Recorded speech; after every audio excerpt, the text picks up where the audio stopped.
Bueno, bienvenidos a todos, agradezco mucho la asistencia.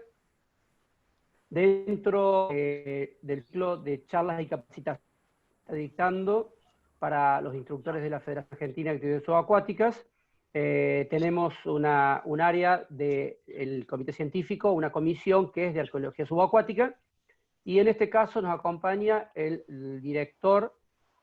secretario del Comité Científico,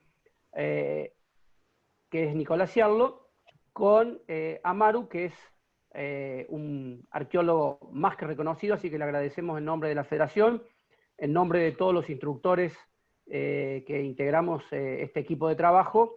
Te agradecemos tu disposición para venir a enseñarnos y darnos un poco de tu conocimiento, que esperemos poder transmitirlo después a nuestros alumnos de la manera adecuada y sumar un poco el tema de la preservación y lo que es patrimonio histórico a nuestros cursos, desde los más básicos.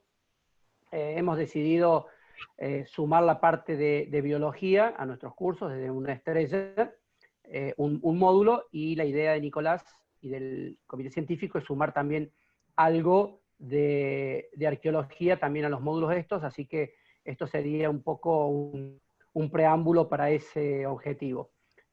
Sin más, desde la bienvenida a todos, lo dejamos al secretario del Comité Científico, Nicolás, para que te presente, y gracias a todos, y gracias particularmente a vos, Amaru. Muchísimas gracias. No, gracias a vos, Francisco. Buenas tardes a todos, soy Nicolás Ciarlo. Es un placer tenerlos a todos, en especial a Amaru, en esta oportunidad que nos acompaña y nos va a brindar una charla muy interesante sobre arqueología. Amaru es arqueólogo de la Universidad de Buenos Aires, es buzo, instructor de buceo hace muchos años, y él se dedica desde la segunda mitad de los años 90, se especializó en la arqueología marítima, o también conocida arqueología subacuática o arqueología en sitios bajo el agua. Él ya les va a explicar un poco mejor de qué se trata esto. Tiene una amplia experiencia, sobre todo en trabajos de campo, en ambientes muy diversos, realmente, desde las claras aguas de los cenotes de México hasta las turbias y frías aguas de los puertos de la Patagonia, a ambos lados del continente.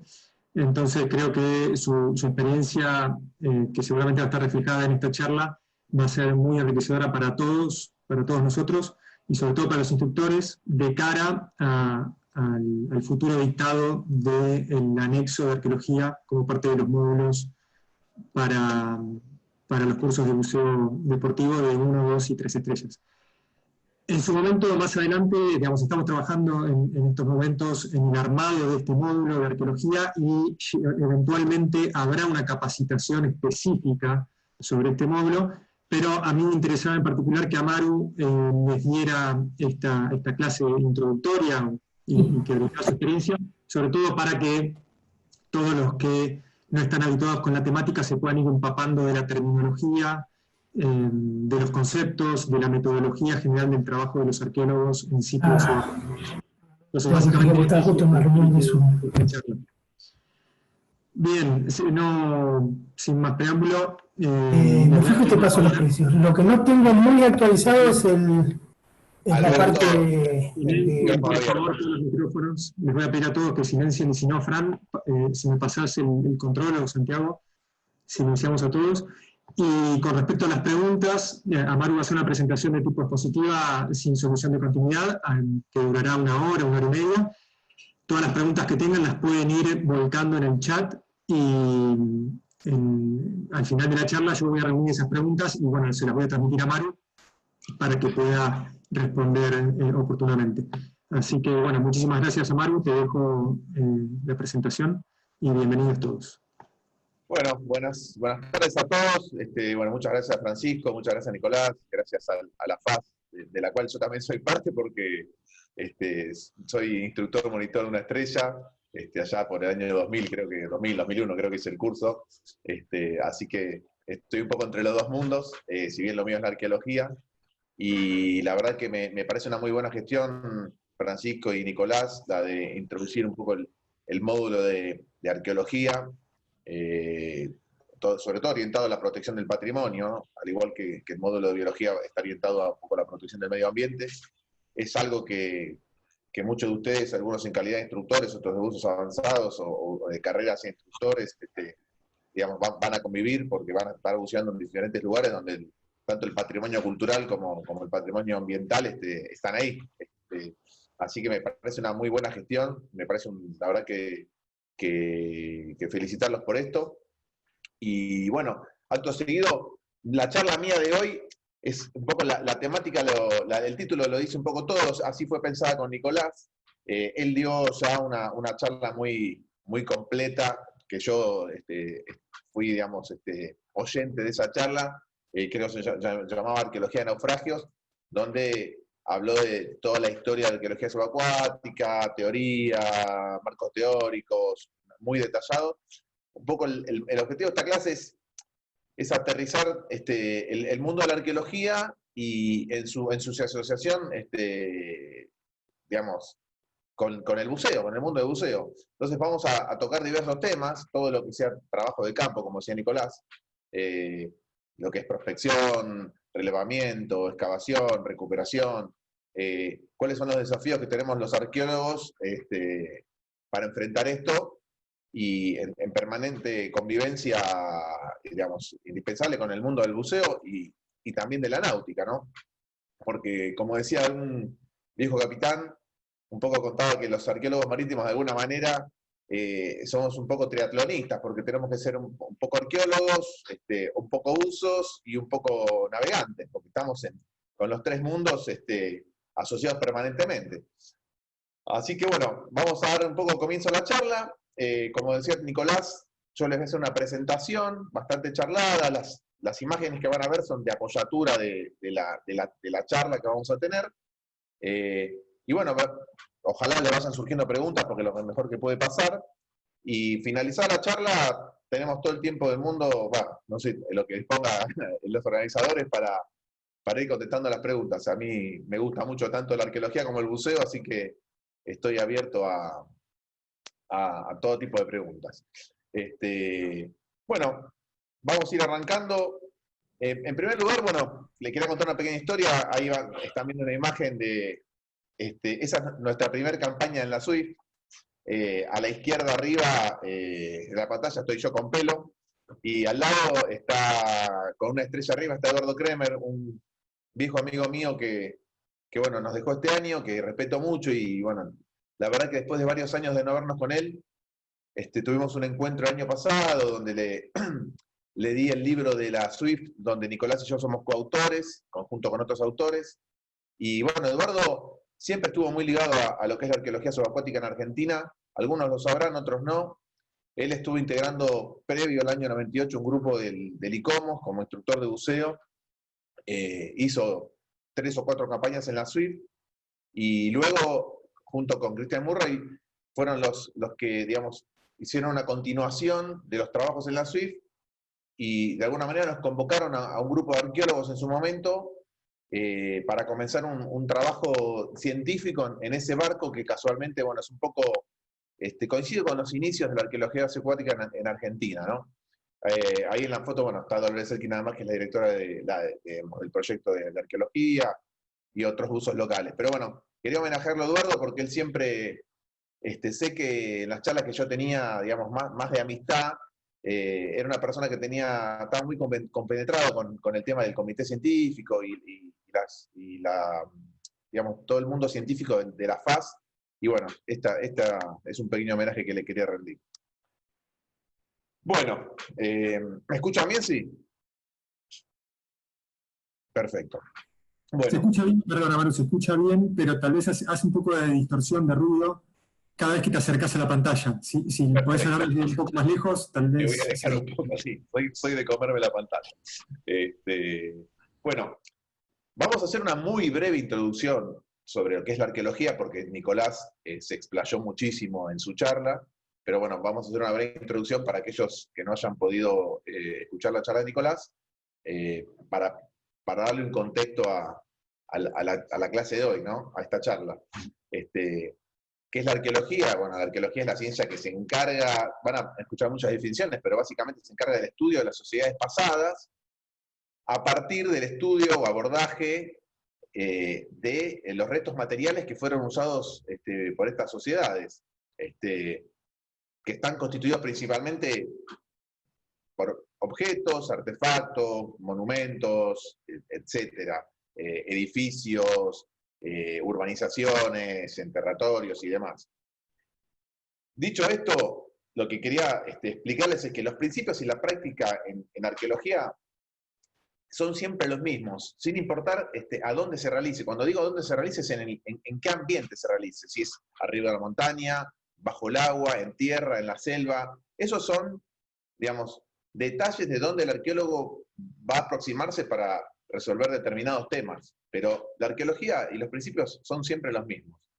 Entonces, en definitiva, bueno, se trata del estudio del pasado humano. A veces las sociedades, o a veces previo a las sociedades complejas, puede abordar digamos, desde el poblamiento temprano de América, o desde los primeros homínidos, hasta sociedades subactuales, muy próximas.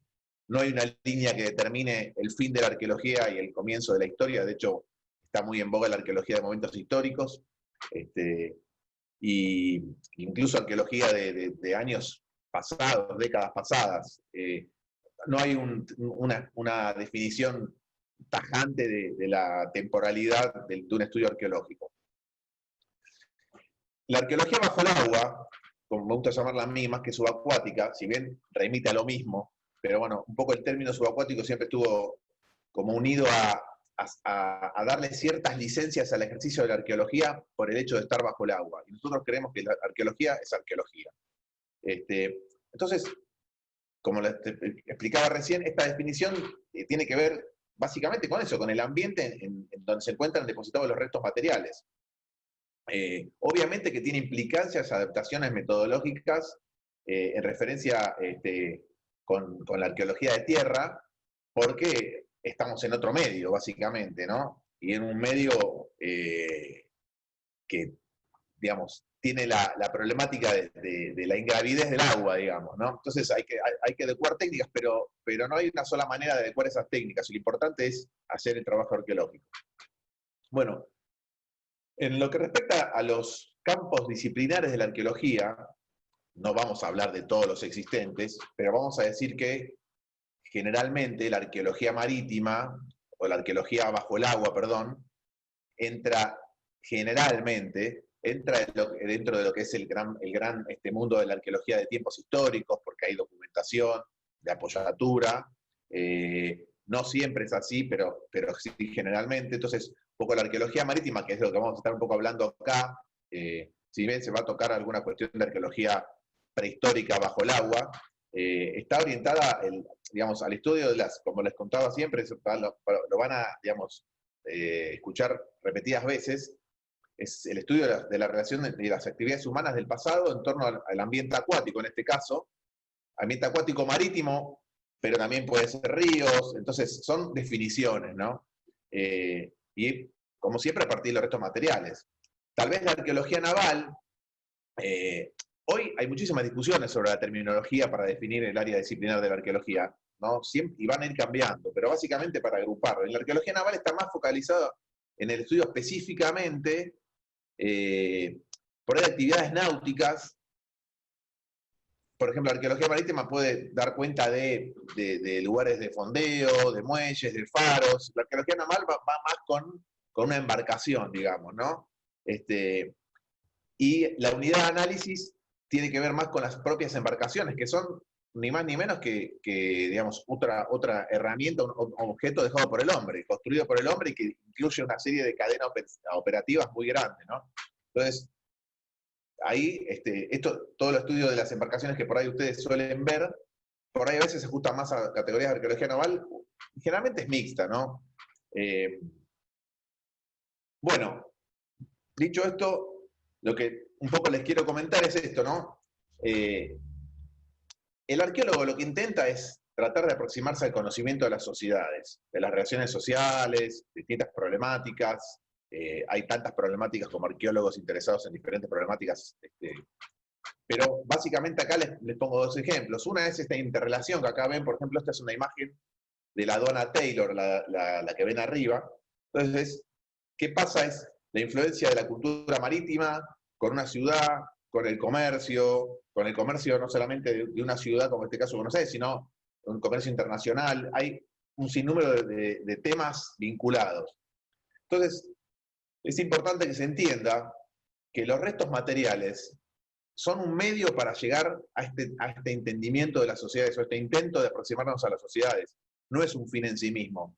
Hace muchísimos años, ya los 70, 60, 70, 80 años, la arqueología se confundía con el estudio del artefacto puramente, ¿no? Y el premio era como el artefacto. Por eso esta imagen que encontré por ahí dando vueltas, que un poco tiene que ver con esto de lo que hablábamos de la gestión, de incluir la parte patrimonial en el curso de instructores y demás, es cuidar el patrimonio. Cuidar el patrimonio. El hecho de sustraer artefactos porque son lindos, además de que está, digamos, no está permitido por cuestiones legales de jurisprudencia nacional y provincial, además, digamos, descontextualiza, hace un segundo daño, que es descontextualizar, justamente, valga la redundancia, los contextos donde hay otros artefactos y nos pueden ayudar a entender determinados procesos. Bueno, hoy les hablaba un poco de esto de la arqueología marítima y la arqueología naval. En este caso es una foto de la arqueología bajo el agua, también toca temas de lo que fue la navegación prehispánica. Prehispánica. También hay de momentos digamos, de contacto, pero bueno, es sabido que todo lo que es de la zona de Tierra del Fuego y toda la Patagonia chilena tuvo un montón de culturas canoeras, de diferentes tradiciones de construcción. Y bueno, esto también se estudia a partir de la arqueología marítima, donde no solamente se estudian los restos de embarcaciones, sino los lugares de varaderos de canoa, los sistemas que tenían de pesca y demás. Se trabaja sobre hallazgos. Y va desde ahí hasta, por ejemplo, el momento de contacto, ¿no? Los momentos de contacto también fueron muy, muy importantes porque si bien hay documentación y los arqueólogos la utilizamos, es el momento en que el europeo llega y relata lo que ve, y uno con la arqueología puede tratar de dilucidar qué tan objetiva podía ser la visión del europeo, por ejemplo, ¿no? Con respecto a lo que pasaba acá. Esto es una imagen más de Centroamérica, pero bueno, conquista y descubrimiento hubo a lo largo de toda, digamos, la vuelta a América. Y va desde ahí hasta entrado finalizando el siglo XIX, o incluso principios del siglo XX, ¿no? Hay gente que trabaja con arqueología marítima ya de carácter más industrial, toda la complejísima red del entramado social que hay una vez que un barco arriba un puerto con mercadería.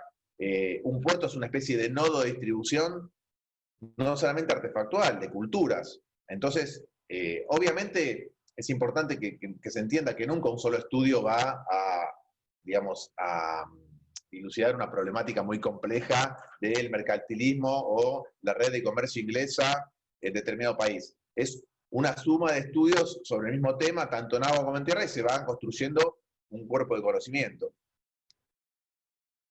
Obviamente, ¿qué nos trae acá? Generalmente los naufragios, ¿no? Que es lo que más nos gusta a nosotros. Digo, a nosotros los buzos, ahí me pongo en rol de buzo. Esta imagen un poco representa lo que es digamos, toda la multiplicidad de variables que entran dentro de esa arqueología naval de la que hablábamos, la que trabajaba con esta categoría más de naufragios, ¿no? Ustedes piensan que una embarcación de este tipo es una pequeña sociedad en sí misma, ¿no? Se dice que es la herramienta, un barco se dice que es la herramienta más compleja que creó el hombre, y si no es más compleja, anda por ahí. Pero había, digamos, el comercio, la tecnología, el armamento, la tecnología de fondeo, la tecnología armamentística, la tecnología de velas, luego la propulsión, era un mundo en sí mismo, más todo lo que se comerciaba, más lo simbólico, batallas, las intenciones de colonización. O sea, a través de la arqueología de la arqueología marítima, vamos a englobar en este término, para no marearlos, es un mundo lo que pasa adentro de un naufragio. Depende del grado de integridad del mismo, digamos, están las preguntas que uno se hace para arrancar con un proyecto. Que ahora vamos a hablar, ¿no? lo que es un diseño de investigación. O sea, me gustaría que quede, sin dar una clase, digamos, más bien arqueológica, ¿cómo arranca un proyecto arqueológico, no? ¿Cómo arranca un proyecto? Y bueno, un proyecto que puede arrancar desde la información aportada por lugareños sobre un naufragio, o de navegantes locales, o de buzos pescadores, como pasa mucho en Patagonia, tanto chilena como argentina.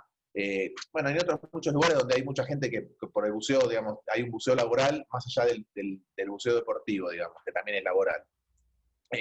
También puede partir de la necesidad o la decisión de abordar un eje temático, porque estoy inserto en un equipo de investigación que está trabajando con determinada, digamos, problemática en un siglo, no sé, arqueología del conflicto, de campos de batalla, o un eje temático más bien temporal. Entonces, bueno, puede partir de ahí, y también puede partir digamos, como la búsqueda de un naufragio en particular, porque lo mismo, porque estoy en un proyecto en donde a través de la lectura de documentación sé de la existencia de un naufragio y, digamos, a través de esa misma lectura creo que ese naufragio tiene un buen estado de integridad y me va a poder contestar varias preguntas. Entonces, apunto a la búsqueda, ¿no? Se llama prospección de determinado naufragio. También se puede trabajar en zonas portuarias, en zonas de recalada natural, en zonas donde hubo acontecimientos, digamos, batallas navales.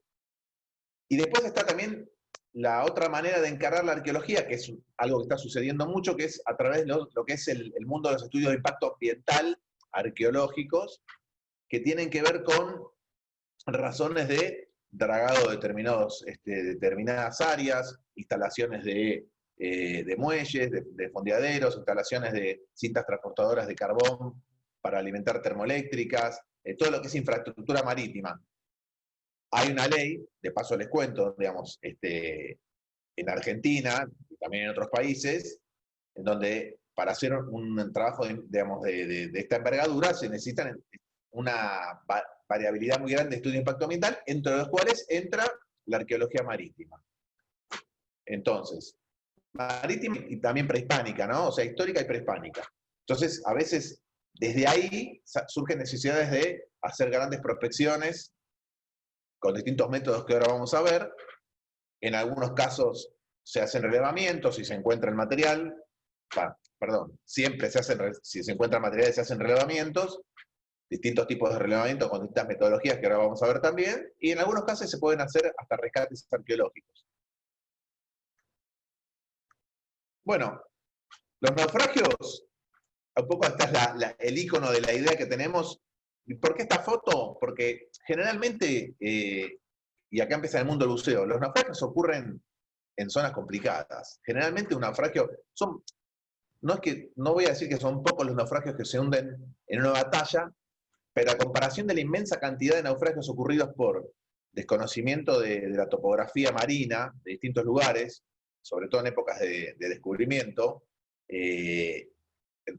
digamos, la cantidad de naufragios ocurridos por una batalla o por una gran tormenta en mar adentro es muy poca con esto. Entonces, generalmente las áreas de naufragios son siempre complicadas, no son áreas ideales para ser operativo. Y como les decía antes, ¿no? Esta sociedad imprescindible entre el buceo y la arqueología hace que el buceo pase a tener un peso muy grande, porque en estos lugares donde generalmente se produjeron episodios de hundimiento de naves, son zonas muchas veces con oleaje, con corrientes de marea, con fondos bastante complicados. Entonces, digamos, con zonas de inaccesibilidad desde tierra, por ahí en Patagonia, Argentina, pasa mucho, bueno, en todos los lados pasa mucho. En realidad que en la ciudad más cercana queda a veces a 60 kilómetros, entonces tiene que ver mucho que ver la logística, ¿no? La logística entendida como un mundo que ahora vamos a ir pasando parte por parte. Bueno, esta imagen un poco es la otra cara, ¿no? Lo que mucha gente comprende como el buceo arqueológico. O sea, la arqueología marítima, náutica, naval, como dijimos, es una ciencia, una disciplina, y el buceo arqueológico es otra cosa, ¿no? Los naufragios no implican específicamente arqueología, ¿no? Este es un tipo de naufragio que puede estar preparado o no preparado para haber sido hundido para el turismo, y si no estuviese preparado, un buceador habitual puede bucearlo por fuera, no debería hacer penetración. No me estoy queriendo meter con cuestiones que tengan que ver con especificidades del buceo, de qué está permitido y qué no, de acuerdo a la capacidad que se tenga o a la certificación que se tenga. Pero en cuanto a cualquier persona que está en el agua, instructor, toma contacto con un naufragio, siempre hay que tener cuidado porque adentro puede haber, puede haber contextos que aporten información y esos contextos tienen que ser trabajados por por especialistas, digamos, ¿no? Bueno, ahora, esto también puede ser un naufragio, ¿no? Hoy hablamos de la arqueología marítima y Nicolás lo contó en su charla, me acuerdo perfecto. Los naufragios no solo aparecen bajo el agua, hay muchos restos de naufragios que por distintas situaciones, generalmente cuando pasa esto es una situación de tormenta. Recuerden que por ahí en las latitudes altas las amplitudes de mareas son muy grandes, y en momentos de mareas muy grandes, con tormentas muy grandes, donde se combina una plea muy grande por situación lunar, más una tormenta, puede ser que barcos queden en lo que hoy es plena playa, más allá de ligerísimos cambios de nivel del mar en pocos años, ¿no? Acá tenemos un proyecto que estamos trabajando con Nicolás en las inmediaciones de San Blas, un poquito al sur de San Blas, cerca del faro Segunda Barranca. Y acá, un poco es un ejemplo, mostrar esta foto, pues es un ejemplo de un abordaje, tal vez, podríamos decir, desde la arqueología, en este caso naval, porque esto dice, bueno, esto es un barco que está totalmente destruido, y sin embargo que hay muchísima información. Por ejemplo, determinación de especie de madera, todo eso nos puede ir aproximando a una determinación cronológica y cultural de un bien, cuestiones constructivas, patrones de clavazón. Nicolás es un especialista en ese tipo de temas. Entonces, son varias, digamos, un muestrario de todo lo que es la arqueología marítima. Acá hacemos otra foto del señor Ciarlo, está haciendo un relevamiento concienzudo de los patrones de excavación de una estructura en tierra. Esta es otra estructura que nos sorprendió por la cantidad de presencia de pernos, como se estima que es, digamos, de una capacidad estructural muy, muy, muy fuerte, sorprende. Y bueno, acá vamos a cómo arranca el proyecto de investigación, ¿no? Dijimos que podía arrancar por distintas razones, eso está bárbaro, pero ya sea que vino por la información de un buzo local, de un pescador, de un capitán, por, digamos, el interés personal, por el interés del equipo de investigación en donde uno está inmerso, básicamente esto, digamos, el primer paso es mucho trabajo de gabinete y archivo. Mucho trabajo de gabinete y archivo. Ya sea de arqueología de momentos históricos donde hay archivos, y si fuese de momentos prehispánicos o prehistóricos, igual demanda una cantidad de trabajo de gabinete grande porque uno tiene que leer qué se ha publicado respecto a un tema en cuestión, ¿no? Olvidemos que no está separado lo que sucedía en tierra de lo que sucedía en agua. Entonces, es todo lo mismo, sobre todo en determinadas épocas. Después, un aspecto muy importante es los contactos clave, ¿no? Los contactos con los informantes clave. En todos los lugares de playa, es muy importante no desestimar la información que tienen. No solamente del naufragio en sí, es gente que está en convivencia con ese ambiente específico, y es mucha la información que aportan, porque ellos son los que presencian a lo largo de los años las tormentas extraordinarias, las subidas extraordinarias, las bajadas extraordinarias, qué es lo que sucede. Y en muchos casos, hay lugares donde muchas personas han tenido padres o abuelos que han presenciado visualmente naufragios, ¿no? Entonces, es muy importante. Además de que tiene una función simbólica grande, porque creo que los locales en esos lugares, de alguna manera, esto es una opinión mía, tienen un derecho, ¿no? de estar viviendo en esa tierra, en ese lugar, ¿no? Tienen cierto derecho y es bueno respetarlos.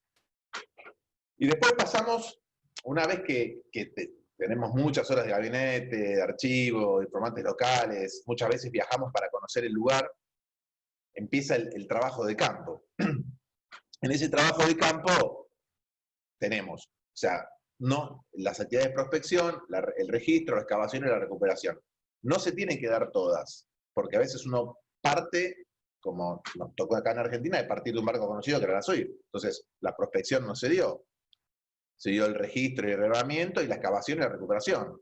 A veces puede partir solamente de la prospección, porque eso es un relevamiento, un inventario de los bienes culturales o patrimoniales que estén en el agua.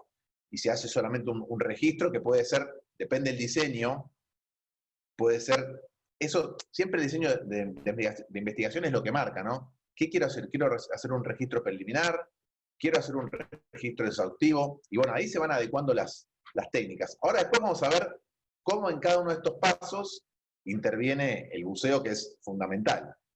Incluso durante la preparación de un proyecto de investigación, porque si yo quiero empezar a hacer una prospección en determinado lugar, tengo que conocer el lugar, tengo que saber si hay corrientes, qué profundidades, la visibilidad, el acceso a provisión de aire, temas logísticos, embarcaciones, o sea, hay miles de factores que hacen a la posibilidad de hacer un trabajo. El expertise de los integrantes de una campaña, ¿no? Y después de que pasa todo esto, en el mundo de la recuperación, bueno, está el gran mundo de la conservación de materiales saturados de agua, que es si no se da eso, si no se da la conservación, todo esto no se, digamos, por lo menos la excavación no se puede hacer. La excavación no siempre se hace con el propósito de recuperar. Se puede excavar para hacer el ejercicio de excavar para relevar y registrar.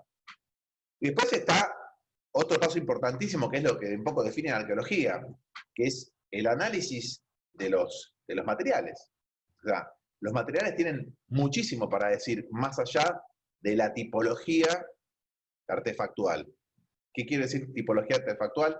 Bueno, a ver, este ancla es del siglo XVIII, XIX, se hizo así, es hecha de almirantazgo, o sea, más allá de una cuestión tipológica, los análisis, la arqueometría, trae un corpus de información y cada vez mayor. Con el avance de la tecnología es cada vez mayor. Entonces hay mucha información que se puede aportar. A veces de un fragmento roto que alguien por ahí puede pensar, un fragmento roto, no pasa nada. No, hay muchísimo sello, la pasta de porcelana, el proceso de vitrificación, etcétera, ¿no? Y después, creo yo, lo más importante es lo que es la transferencia, tanto al mundo científico como a la sociedad en general, porque todo esto tiene un único objetivo, que es aportar información.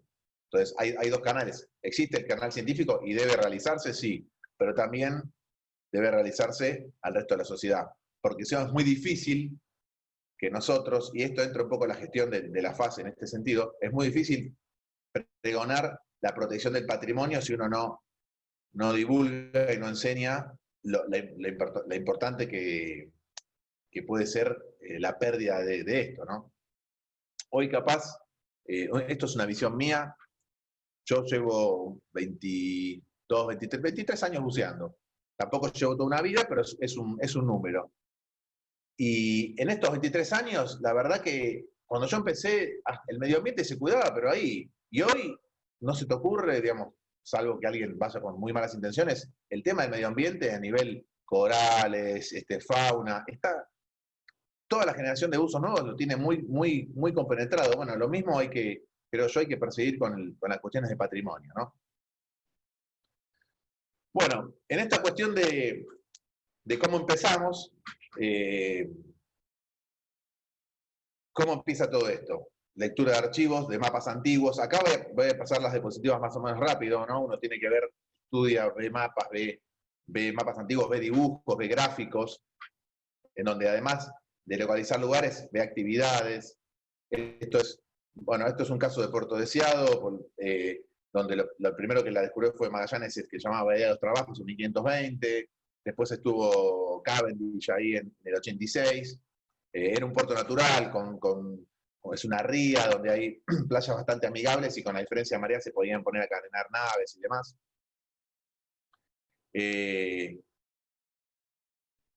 Luego, digamos, más tarde en el tiempo, Puerto Deseado es un ícono de una cuna arqueológica, si se quiere, porque bueno, después en el año 1615 tuvo la expedición Le Maire y Schouten, ya había habido algunas expediciones holandesas en la zona, y en este caso, en esta expedición, que perdieron una nave mientras estaban carenando ría adentro, bueno, descubren la nave que se hundió llamada La Horn, y en esa expedición se va por más al sur del Estrecho de Magallanes y se pasa por el Cabo de Hornos, ¿no? Y el Cabo de Hornos, el Cape Horn, se pone en honor al nombre del barco, y el Estrecho de Le Maire por el capitán Le Maire. Y bueno, y la lectura estos son ejemplos, ¿no? De la lectura de diarios de navegación.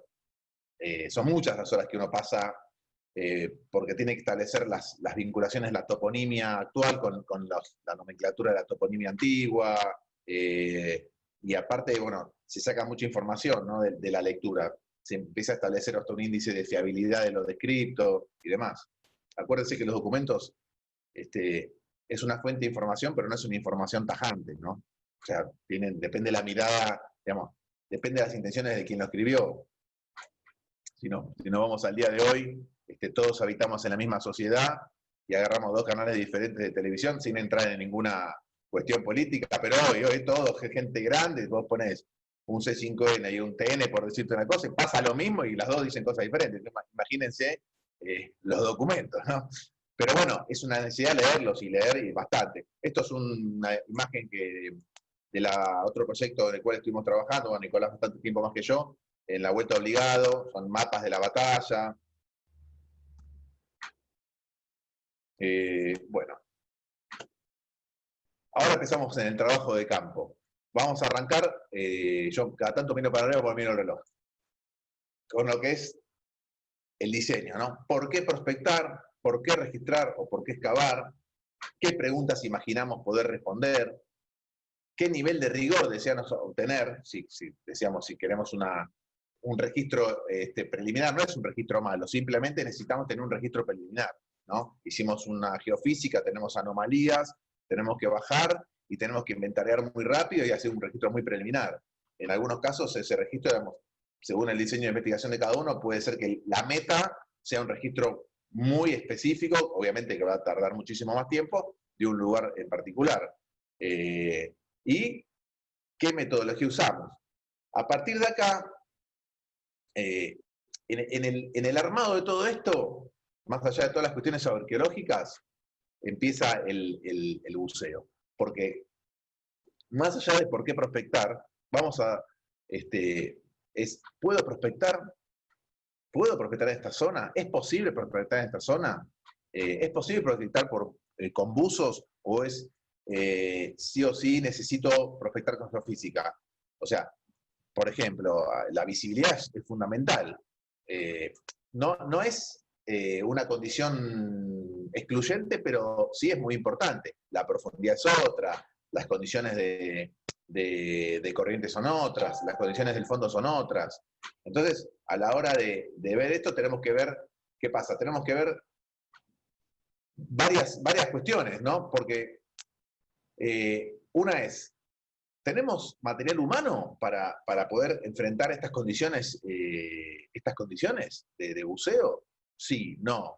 Tenemos, o sea, a ver, profundidad, o sea, todas las variables de profundidades necesitamos más equipo, tenemos tanques más grandes o no, o tenemos o podemos hacer buceos descompresivos, se puede, no se puede, hay corrientes, o sea, un buceo descompresivo en aguas frías son complicados porque obviamente por el frío, o hay mucho tráfico marítimo, hay que resolver un sinnúmero de cosas a la hora de programar, y lo mejor es conocer el lugar, ¿no? O sea, desde la lectura de cartas hasta lo mejor es ir a conocer un lugar, realmente a mirarlo. Esto es un ejemplo de cómo se dan estas preguntas. Esto es el ejemplo de la Swift. Digamos, había preguntas que decíamos, bueno, a ver qué nos podemos preguntar con un barco que tiene tanta integridad, que está casi todo su cuerpo artefactual y de tecnología de navegación in situ, está muy poco alterado. Entonces, uno tiene que preguntar, por lo menos intentar responder preguntas más complejas. Entonces, bueno, no sé, vamos a trabajar con relación entre las jerarquías sociales y los artefactos, y bueno, no podemos excavar en un solo lugar del barco porque se sabe que un barco, vamos a decir, desde el siglo XVI donde en realidad todas las embarcaciones tienen digamos, localizaciones distintas, donde en un lado está la oficialidad, en otro lado dormía la marinería, en otro lado estaba la cocina, en otro lado estaban... Entonces, bueno, desde esas preguntas también tengo que elegir a dónde voy a excavar, porque esa información me va a ir de a poco contestando algo. Bueno, quiero ver aspectos constructivos de un barco, y sí, es importante, porque un barco tan bien armado puedo ir a detalles que muchas veces ni siquiera figuran en planos, por ejemplo, ¿no? Después están los famosos procesos de formación de sitio, ir estudiando cómo en una zona un barco, estamos hablando de barcos ahora, perdón, bueno, puede irse, digamos, deteriorando con el tiempo, si es una cuestión que tiene que ver con transformaciones más de carácter natural, ambiental, fuerza de corrientes, olas, o cuestiones naturales, porque por ahí está cerca de un lugar, fue saqueado, o le cayeron fondeos encima, o hubo una draga que intervino, etcétera, etcétera. Entonces, cuando vamos a la planificación, ¿qué pasa? O sea, es una redundancia, ¿no? Pero antes de empezar el trabajo de carga, primero necesitamos mucha planificación. Mucha planificación. Esta planificación, digamos, se divide en muchas partes, ¿no? Porque hay una planificación que es en el marco del proyecto en general, otra planificación que es en el marco de la campaña. Una vez que uno tiene definida la campaña, tiene que forzosamente, básicamente, hacerse un plan de mínima y de máxima día por día, y a la vez tiene que hacer el plan de cada buceo de ese día, ¿no? De cada operación de buceo. Nosotros hacemos cada turno, ¿no? Ya sea que se repitan parejas, que no, que entre buzo nuevo, lo que fuese. Entonces ahí uno tiene que, lo mismo, volver. Ver todo el tema que tiene que ver con condiciones del lugar, que es importantísimo, ¿no? Porque una zona de alto tráfico marítimo es muy complicada, hay que sacar permisos, hay que ver si uno le otorga los permisos, si uno tiene la infraestructura para poder afrontar un lugar complicado, tiene que tener mucha información, tiene que tener comunicación, y básicamente es esa interacción entre la posibilidad de realizar los buceos por visibilidad, por corriente, por profundidad, por tipo de fondo y demás, y la capacidad que tenga el equipo de investigación con el que cuenta. Si lo tengo, si necesito conseguir. Entonces, obviamente ahí interactúa, ¿no? El buceo y la arqueología. En muchos proyectos se involucran digamos, a muchos buzos experimentados, buzos profesionales o instructores, donde colaboran permanentemente para tratar de ajustar la problemática del buceo a lo que el arqueólogo quiere hacer. Obviamente siempre, digamos, se parte de estas son imágenes de las charlas previas a cada día, ¿no? Donde hay un pizarrón, se anota quién hace qué, el que baja acá y acá, tal persona, la idea es que haga esto, pero si no puede hacer esto, tiene que hacer lo otro, ¿no? Un plan A y un plan B. Se dice por ahí, uno escucha muchos dichos que el buzo, yo escuchaba que decían, el buzo piensa arriba y ejecuta abajo. Bueno, el arqueólogo buzo tiene que pensar arriba, ejecutar abajo, repensar abajo, volver a ejecutar abajo. O sea, tiene que tener una capacidad porque lo que manda es la seguridad. Eso estamos claros todos. Pero también manda el éxito del trabajo. Entonces, el enemigo número uno es la pérdida del tiempo. Cada minuto vale triple, ¿no? Siempre y cuando, obviamente, se respeten todas las normas de seguridad que además se convienen, digamos, hay un paquete de normas de seguridad, pero cada sitio es un mundo. Entonces, no es lo mismo bucear, por ejemplo, acá, en pleno puerto de Valparaíso, donde estábamos buceando, incluso a veces abajo de esos portacontenedores, que uno estaba trabajando, excavando y miraba para arriba y tenía que obviamente tomábamos todos los recaudos, y otra cosa es estar en un lugar desolado, otra cosa es ahí tráfico de lanchas, y demás, ¿no? Entonces es súper importante. Generalmente, ¿qué pasa en arqueología? Nos toca trabajar en lugares complicados, ya sea porque estamos atendiendo cuestiones que tienen que ver con impacto ambiental en dragado de puertos, o porque generalmente muchos puertos históricos de mucha importancia devinieron en puertos comerciales actuales. Entonces los naufragios están en pleno canal muchas veces, ¿no? Esto es una imagen del puerto de Cartagena, el canal de entrada principal, donde está la Virgen había justo un bajo. Buceos en el puerto de Valparaíso, no es cuestión de llegar y bucear y nada más, tiene que haber un sistema de bollado, lanchas que estén permanentemente, digamos, desde el proyecto dando vueltas alrededor del bollado, porque uno pone 4 o 5 boyas de marcación, pero igual la gente sabemos que no respeta, lamentablemente es así, ¿no? Entonces, siempre hay que prevenir, no podemos correr el más mínimo accidente, y no se trata solamente del buceo, ahí empiezan a hacer accidentes que tienen que ver con el buceo y con la navegación. Acá, por ejemplo, es otro lugar, estamos buscando, ahí ven, no sé si se alcanzan a ver con el mouse, la bollita, ahí, el sitio estaba de ahí hacia el lado del canal, y hacia el lado del canal pasaban estos nenes. Entonces, obviamente ganaba profundidad, pero abajo del agua ahí había que, digamos, uno lo ve muy sencillo, pero habíamos hecho todo un sistema de caminos subacuáticos por una emergencia, porque teóricamente daban aviso de la entrada de un barco por radio, pero muchas veces nos pasó, entraban barcos y no te daban aviso, entonces te guías por el ruido, y en ese momento no puedes salir, tuvimos que establecer un punto de reunión abajo a profundidad, por si se escuchaba de repente muy fuerte una embarcación, si bien tenemos un sistema de aviso desde arriba, se tiraba un buzo de superficie, pero había que cubrir todas las aristas. No podías confiar ni siquiera en un solo método. Y bueno, eso es bastante complicado. Y en esto de los digamos, trabajos de arqueología marítima, digamos, cuando uno lleva alumnos como instructor a un lugar, obviamente va a un lugar más que seguro. Se trata de buscar los lugares lindos, pero más seguros también. Acá nos toca generalmente bucear en lugares que no son los propicios para realizar actividades de buceo. Bueno, otro aspecto es lo nombramos en esa posibilidad, el tema logístico. Estas son imágenes que disparan temas, ¿no? El tema logístico es, ok, pues llego a un lugar, pero tengo para bajar lancha, no tengo lancha, ¿qué tipo de lancha? No todas las lanchas son buenas en los mismos lugares.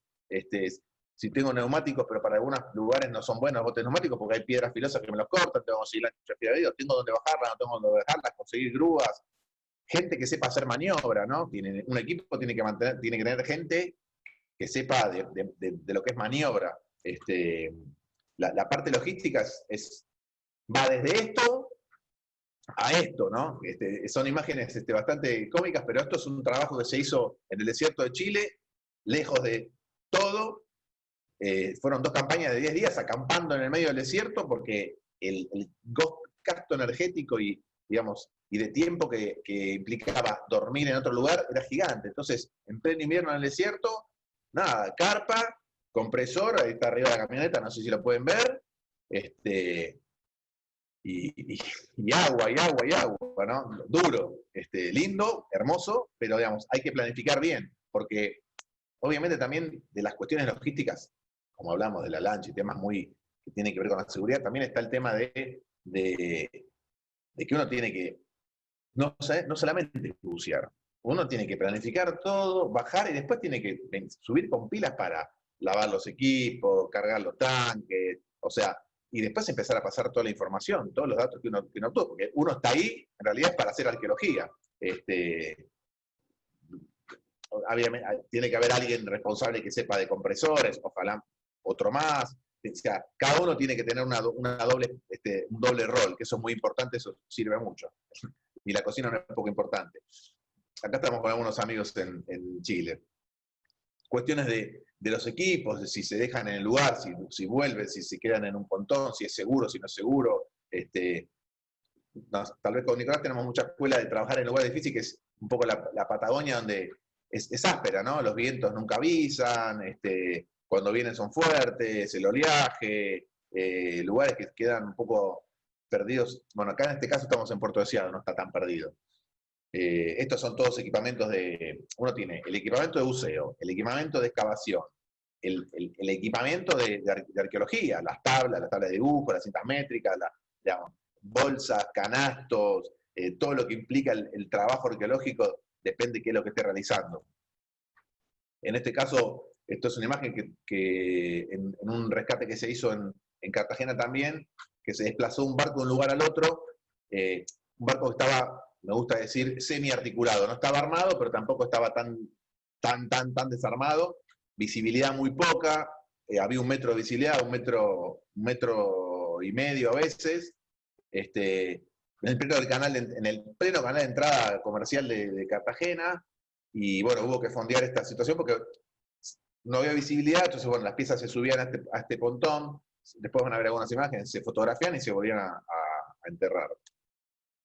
Después la logística, digamos, yo le llamo el menudeo, pero es re importante. Uno antes de salir tiene que tener, no le puede faltar nada, porque vas al agua y vas a hacer un trabajo. O sea, vas a hacer un trabajo y tenés que llevar la parte de backup de todo porque no te, digamos, abajo del agua se pierde tiempo, determinadas condiciones de profundidad, pinchás el buceo si tenés que subir porque te olvidaste de algo. Entonces, tenés que bajar un poco hay que tener el cerebro medio particionado, porque tenés que tenerlo en el buceo y tenés que tenerlo en la arqueología. Y ninguno te puede nublar nada. Sobre todo lo más importante es que el de la arqueología no te nubla el del buceo, porque vos estabas abajo entusiasmado, pero lo que mandan son las reglas del buceo, ¿no? Las normas de seguridad que hayas establecido, las cuestiones, es lo más importante. Estos son, por ejemplo, imágenes que con todo lo que baja uno, esto es en arqueología en cenotes, ¿no? Que además de lo que es el buceo en cenotes no turístico, digamos, tabla, cinta métrica, sierras para cortar, la bolsa para guardar, el precinto para poner la etiqueta, o sea, todo lo que es la logística es muy importante, ¿no? Desde la lancha hasta el aire, hasta todo, hasta el combustible, hasta los trajes, hasta todo. Preparación de todo lo que es la boya, las líneas, cómo se instala todo en la lancha, ¿no? Como tiene prolijidad, lo mejor es, o sea, tenés que llevar miles de canastos porque las cosas se rompen, si no, pero hay que preservar el equipo de buceo.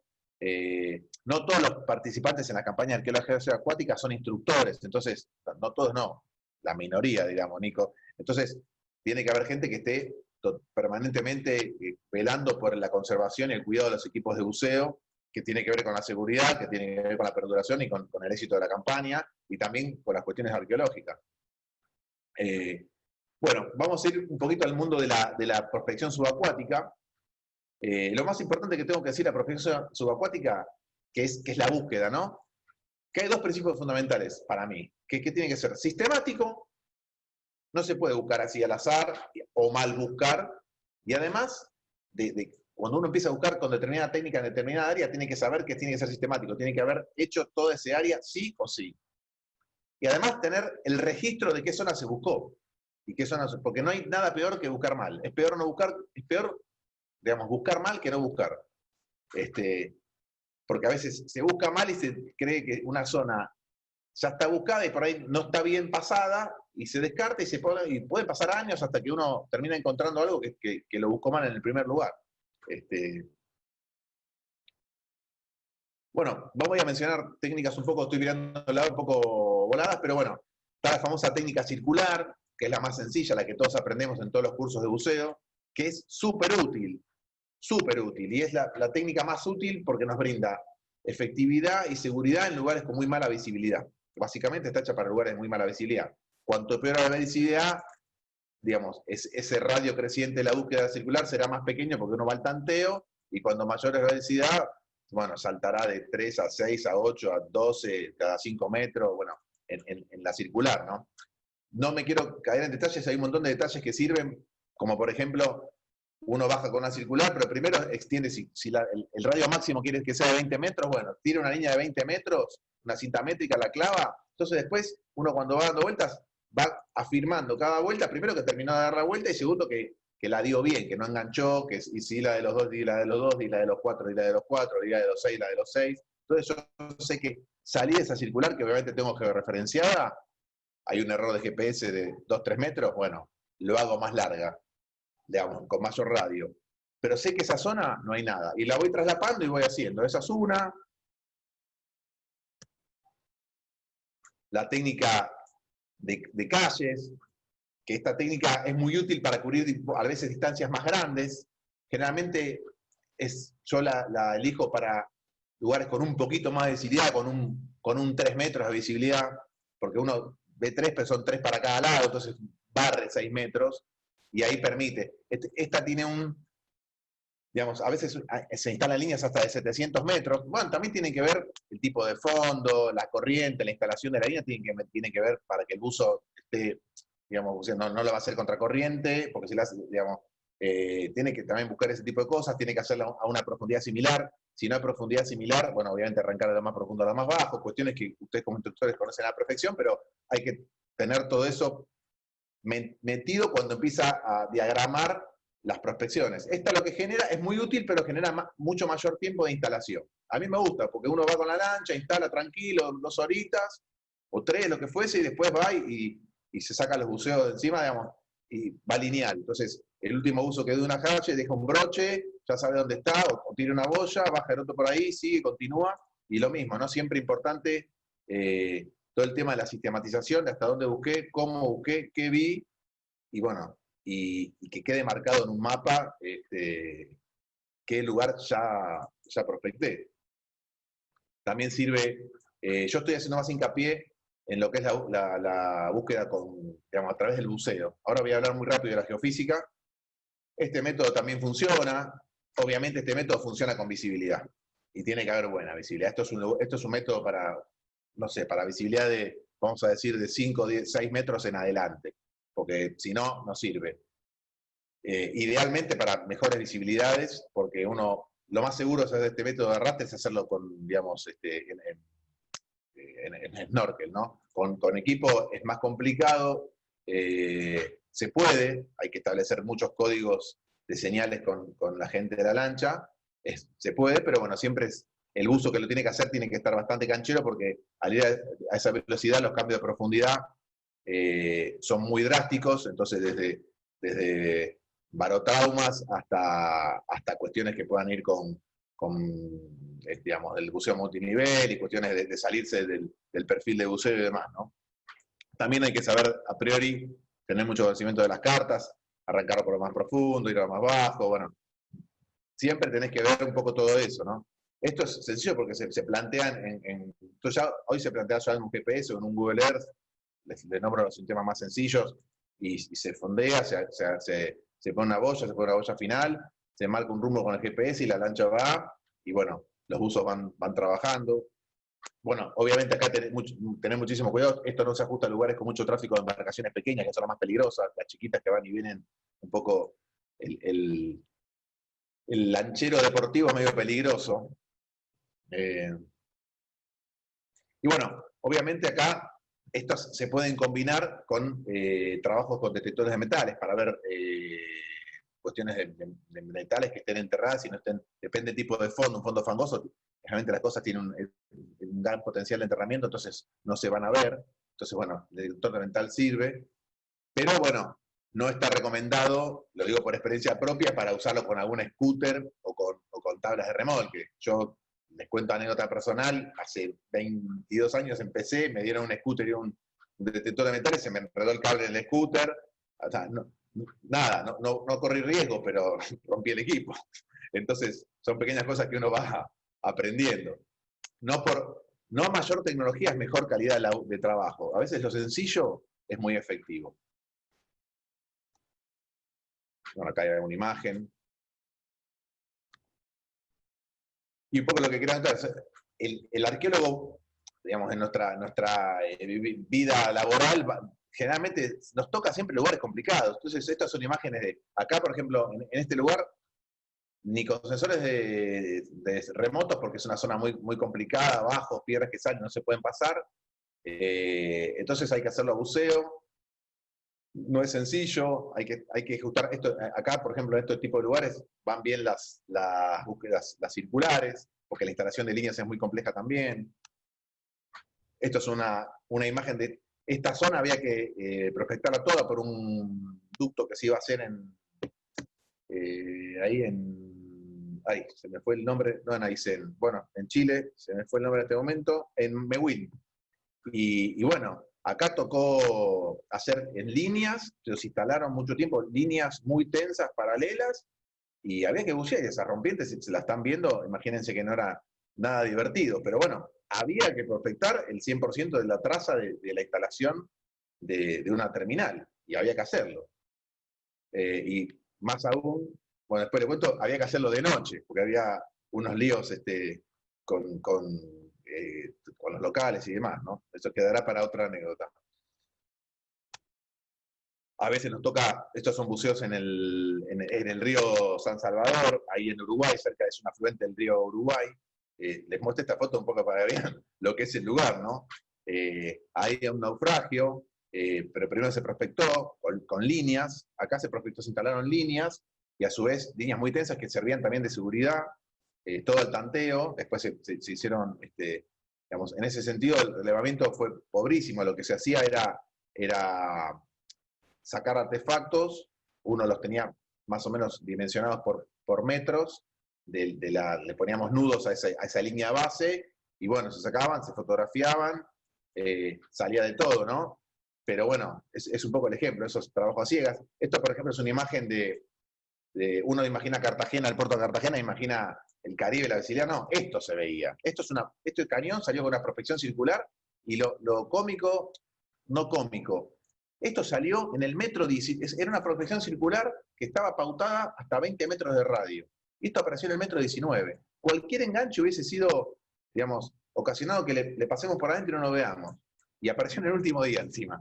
Entonces, bueno, gracias a este cañón, es un cañón del siglo XVIII, bueno, devino toda una campaña de arqueología muy grande, en el sitio de Manzanillo 15. Es un poco para que vean a ver, seguramente ustedes todos bucearon en zonas de mucha visibilidad, de poca visibilidad, pero acá tenemos que, además de bucear y mantener la seguridad y no perder al compañero y orientarnos y demás, hacer trabajo. Entonces, una cosa que nos sirve mucho a los que estamos en esto cuando trabajamos con poca visibilidad es mucho carrete.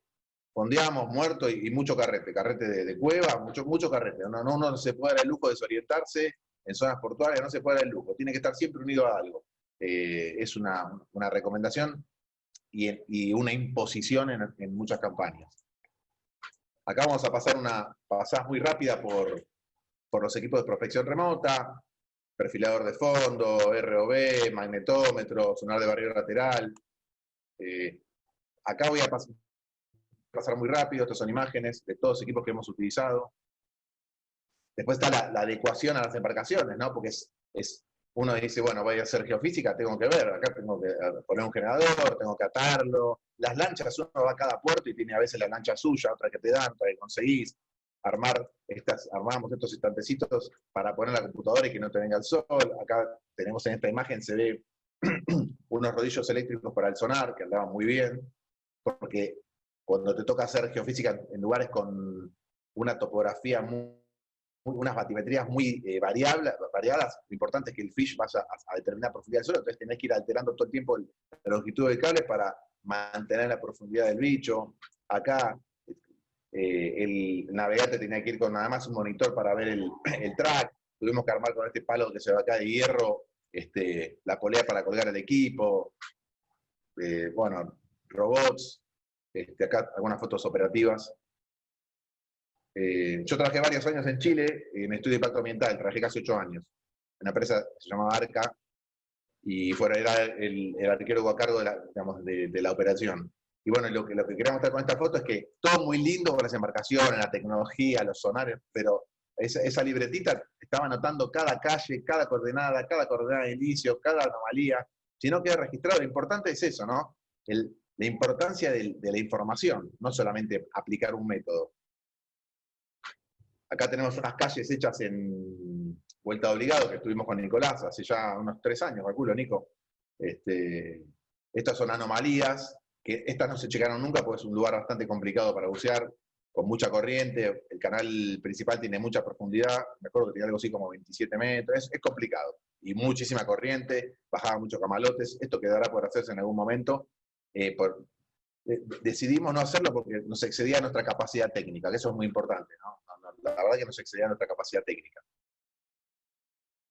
Hay una parte del trabajo que es, cuando se hace geofísica, es el chequeo de anomalías, que también es carta digitalizada náutica, pero además más allá de eso, es medir profundidad, porque muchas veces las cartas tienen errores, y hay lugares digamos, si yo pienso que tiene 12 y tiene 14, no hay grandes problemas, pero si pienso que tiene 32 y tiene 37, ya sí hay más problemas. Entonces, no se los tengo que ni aclarar. Entonces, bueno, hay que hacer todo un trabajo de scouting de la profundidad de las anomalías, análisis concienzudo con una batimetría, hay que generar una batimetría propia, muchas veces, para ver a dónde están y establecer como si fuese el cronograma de las anomalías a chequear. Bueno, esto es todo lo que es los trabajos de relevamiento, digamos, ya puede ser el relevamiento de una anomalía o el relevamiento de un lugar encontrado en una prospección. Uno prospecta, va marcando sitios, después termina la prospección, marca los lugares con GPS, pues va y empieza a hacer el relevamiento, ¿no? A veces es de artefactos, acá se está relevando un ancla, que obviamente la cuestión tipológica, como les nombraba antes, es muy importante. Sistemas de relevamiento en 2 dimensiones, ¿no? Esto es un sistema muy simple, se instala en una línea base y con un sistema de ángulos rectos. No sé si alguno de ustedes habrá hecho algún curso nada por ahí, ya seguramente algún día se impartiría algo en la FAS. Son distintos tipos y acá está el relevamiento se arma un plano del sitio, ¿no? Una cosa es el artefacto en sí y otra cosa es el plano. Hay métodos que son, como los que estamos viendo acá, con triangulación, que tiene mayor precisión. Los que están más cerca de la línea base se miden a veces con ángulos rectos y se hacen combinaciones. La cuestión es que todo esto va generando un plano. Por ejemplo, este plano, que es el de la Swift, lo hicimos en el año 98, en abril, con triangulación. Después se le fueron agregando dibujos, digamos, de sitio, pero bueno, se hizo un plano de un barco entero con método de triangulación. Este es el sitio ese que les comenté que estaba semiarticulado en Cartagena, que tiene incluso instalación de 2 líneas de base. Acá se hizo todo con 90 grados, que por ahí está contraindicado, pero esto fue una campaña previa a la campaña de rescate, y necesitábamos hacer un trabajo muy, muy rápido. Se eligió el método más fácil, y en ese momento no nos importó mucho el nivel de justeza del plano, porque había que tener una imagen muy, muy generalizada. Después, obviamente, se siguió trabajando y se hizo un plano mucho más a detalle. Estos son métodos para hacer registros en 3 dimensiones, sin línea de base.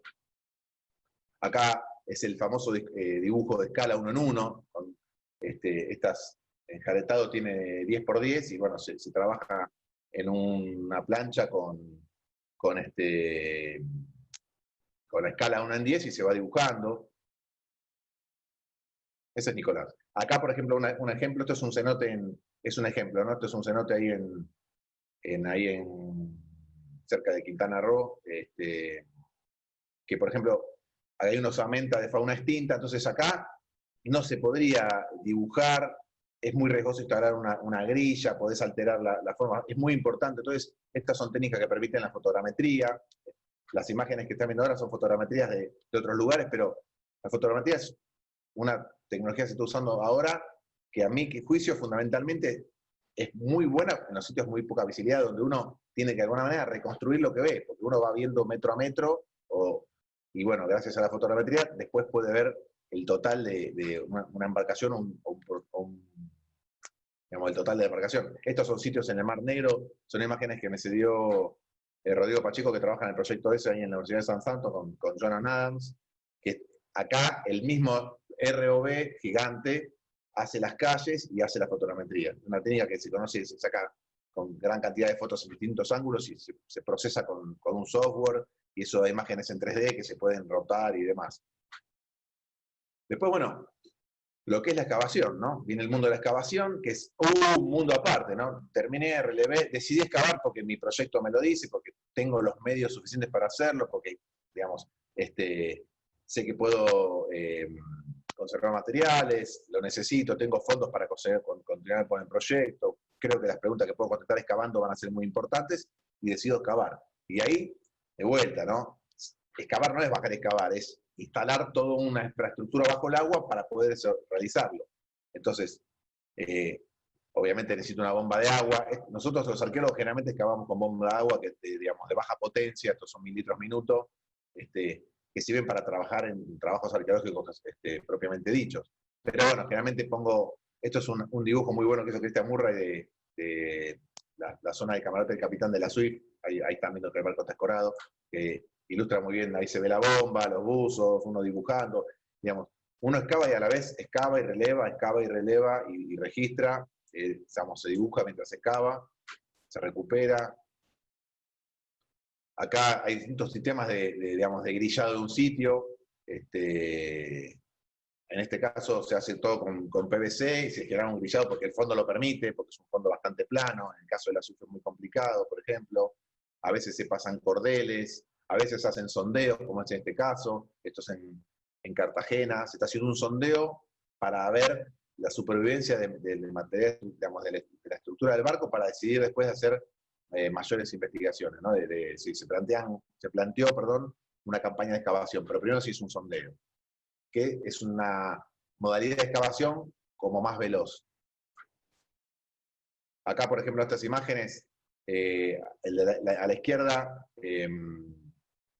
estamos ahí en la Swift, casualmente esta imagen, no sé si llegan a ver acá el mouse, pero este es un fémur, de uno de los tripulantes de la Swift. Acá había que excavar, digamos, las técnicas de excavación también varían, depende de la problemática, la situación contextual, el tipo de sedimento.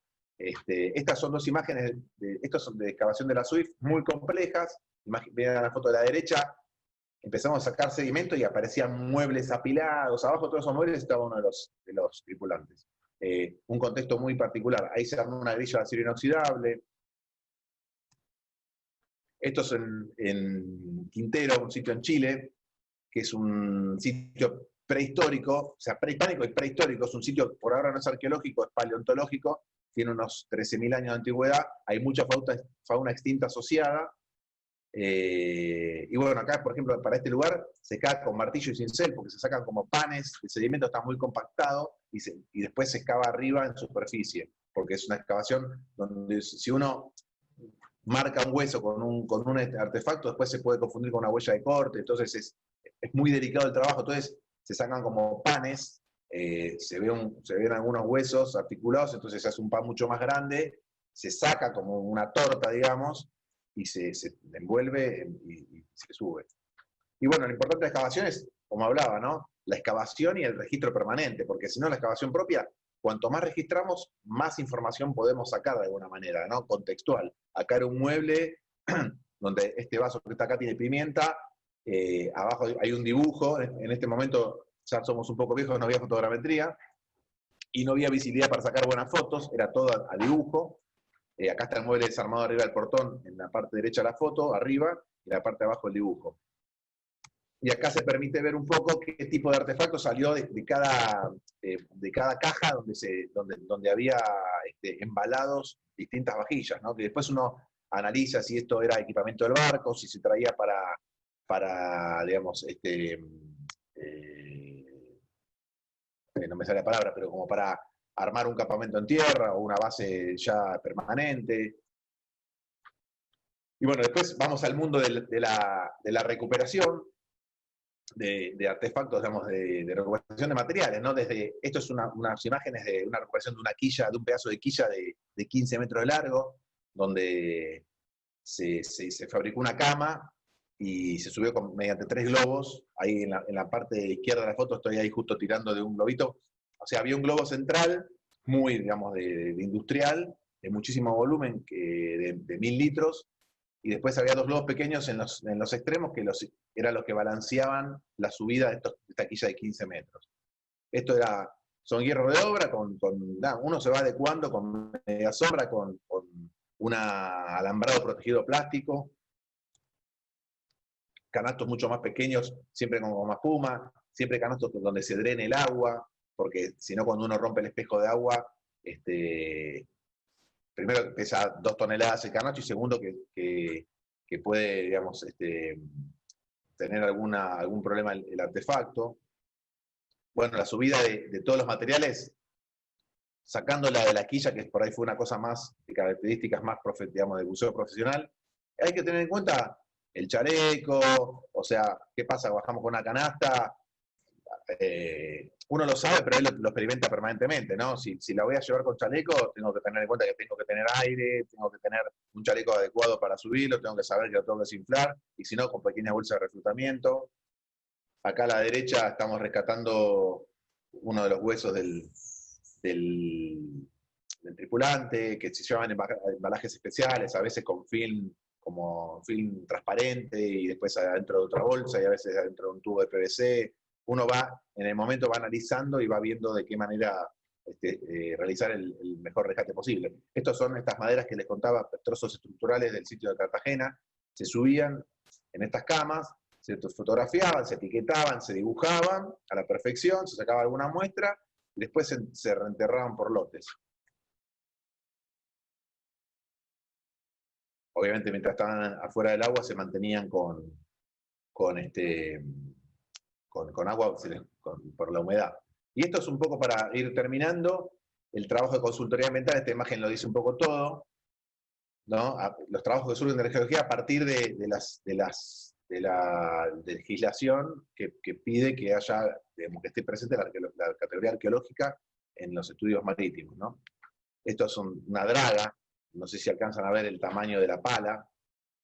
¿Y por qué la muestro esta draga? Porque muchos de estos estudios se generan porque se van a realizar dragados de lugares.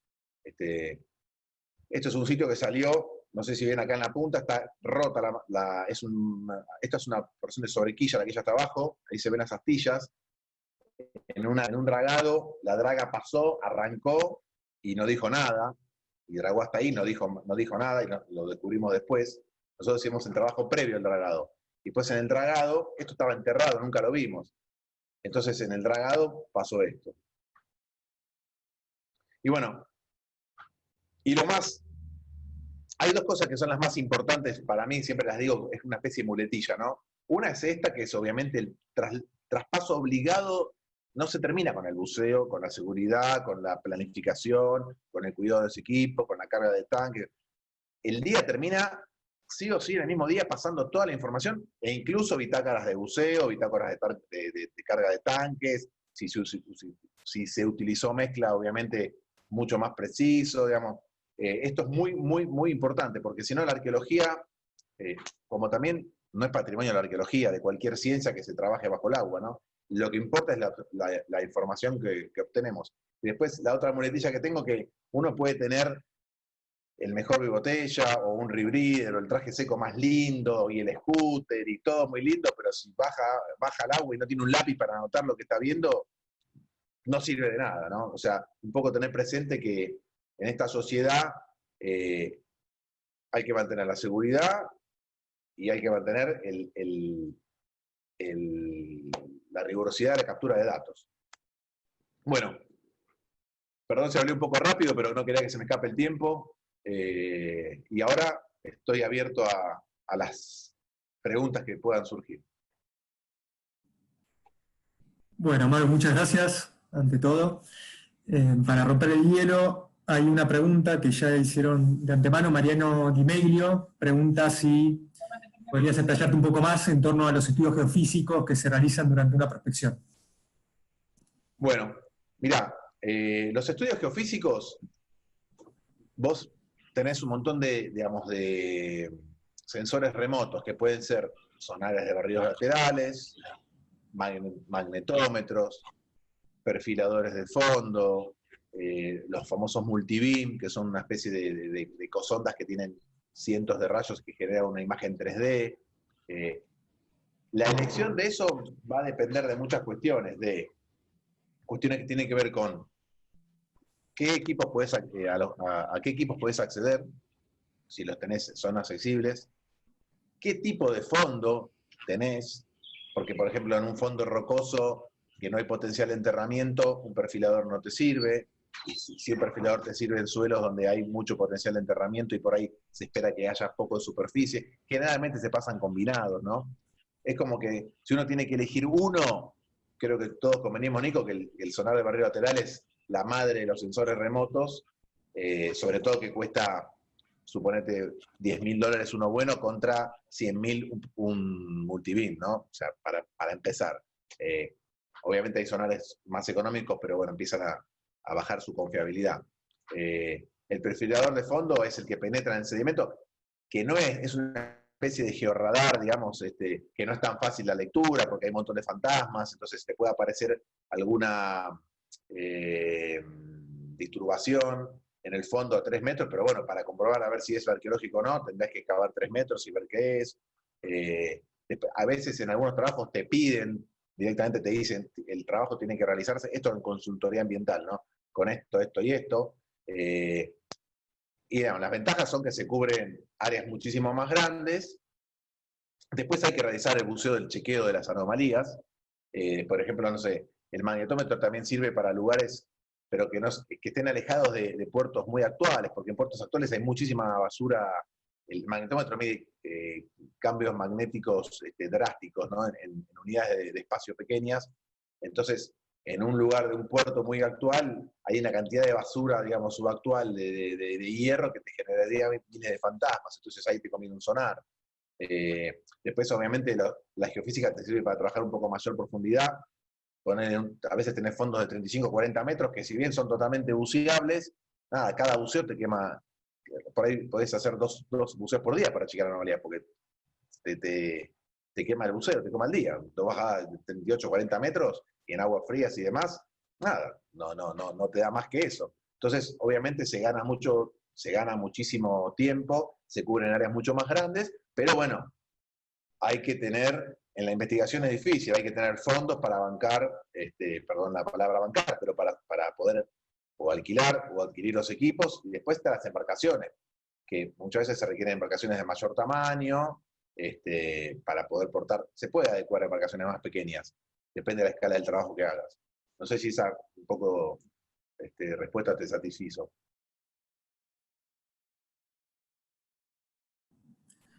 Bueno, muy bien. Ahí te cuento que hay muchas felicitaciones en el chat, pero pocas preguntas. Así que si mientras se anímense a preguntar, aprovechen esta oportunidad de conversar con Amaru. ¿Qué recomendación podrías darle a los buzos, sean instructores o buzos deportivos, si se encuentran con algún hallazgo que pueda resultar en un bien histórico, un bien patrimonial? Y la recomendación es no tocar, tratar de hoy, gracias a digamos, las partes buenas de estos tiempos en que hoy una camarita, estas GoPro creo que las tiene el 70% de los buzos. Antes para tener una cámara había que era muy complicado. Entonces, ¿qué quiero decir con esto? Que tienen la posibilidad de filmarlo, hasta tienen GPS los teléfonos, por más que no tengan mucha precisión, se pone una boya y se puede medir el lugar. Después obviamente se busca con mayor detalle, si no se tiene un GPS. Si se tiene un GPS, que también hoy son muy accesibles, se marca con un GPS, y ojalá se pueda fotografiar o filmar, y bueno, y dar aviso siempre a las autoridades de cultura. No pretendemos que se sepan la ley de memoria, pero por ejemplo, la FAS, entiendo, va a tener un protocolo, entonces pueden avisar al comité científico de la FAS, por ejemplo, y ellos ya saben qué otros canales, digamos, a qué canales acudir y qué pasos seguir. Pero, por ejemplo, ya es un buen lugar, se me ocurre recién, para empezar a canalizar esa información, ¿no es cierto? Sobre todo si están acá en Argentina. Si están en otro país, se le avisa a la operadora, o se le pregunta a la operadora cuál es la entidad cultural digamos, que es receptiva a estas denuncias de hallazgos, y se informa. Y lo que no hay que hacer es tocar. Por eso decía, hoy camaritas sobran, y si no es en ese museo, es en el próximo. No es que tengo que llevarme un artefacto para demostrar que encontré algo. Eso es contraindicación, porque ya descontextualicé, y aparte el ejemplo es terrible. Y hay una cosa que yo aprendí, que muchos instructores sabrán, como yo también trabajé instructor, por más, digamos, el alumno de buceo, por más maduro que sea, no tiene por qué ser alguien joven o no, en ese momento es algo nuevo que está haciendo, y su instructor le imparte el ejemplo. Y si el instructor toca, el alumno va a tocar. O sea, tiene que partir un poco de arriba para abajo esta cuestión de compromiso con el patrimonio. Eso sería un poco el compromiso que tengo para dar. Va a quedar un L con un X en el cambio del otro. Bueno, acá tenemos otra pregunta muy interesante que nos hace Marcelo Vega, que es ¿por qué algunos objetos que se extraen luego se vuelven a sumergir en lugar de llevarlos a un museo? Bueno, te lo voy a explicar. Mirá, los objetos saturados de agua tienen una supervivencia muy grande en el agua. Generalmente esa supervivencia también tiene que ver con que están enterrados también, ¿no? Pero en algunos determinados lugares, con poca salinidad, con mucha profundidad, con poca dinámica, digamos, de marea o de ola, eso está muy bien preservado. Vos, cuando abandonan el medio, empiezan a sufrir si no se le hace un tratamiento de conservación, vos tenés los primeros auxilios y después la conservación. Eso se deteriora a pasos muy veloces. Depende del material, en muy poco tiempo se destruye. Y muy poco tiempo, a veces te hablo de días, a veces de semanas, a veces una botella puede empezar a exfoliarse, las cristales de sal se empiezan a cristalizar y empiezan a sacarle capas de vidrio, el hierro directamente pasa a tener una oxidación terrible, la madera se empieza a torcer porque toda esa parte estructural de madera que ocupaba la savia la ocupa el agua, entonces si se seca se pierde los objetos orgánicos directamente, a veces no te duran ni minutos, ¿no? Entonces, por eso, muchas veces, depende del artefacto, si, como estas maderas que les mostraba, se sacan, se van continuamente regando arriba, y como no estaban aparte, hay una cuestión de compromiso y de dinero, de financiación para hacer la conservación. Entonces, en ese caso, aparte en ese caso era obligatorio correr porque iban a dragar, ¿no? O sea, si ahí, por ejemplo, no hubiesen dragado, eso no se tocaba. Se relevaba y no se tocaba, pero iban a dragar, lo iban a destruir. Entonces, se corrió. Uno va interactuando con todas esas variables. No sé si está contestada la pregunta. Yo creo que sí, pero bueno, si no quedó claro, ahí nos lo puede avisar. Augusto Villalba pregunta si únicamente pueden participar de las investigaciones los arqueólogos. Y bueno, yo amplío un poco la pregunta y te pregunto, ¿en qué actividades en realidad podrían colaborar personas que no son de formación arqueólogos? Mirá, yo creo que sí, la pregunta es sí pueden, depende de cada proyecto, de cada director de proyecto, de cada también, vamos, voluntario, y de cada proyecto, que es, digamos, el grado de, por ejemplo, por un lado está el grado de dificultad a nivel buceo, que se pueda tener, y la preparación del buzo que quiera participar, y segundo, sí pueden, pero te digo, depende un poco, sí pueden participar, por ejemplo, en tareas de prospección, pero siempre, por ejemplo, haciendo dupla con un arqueólogo, ¿no?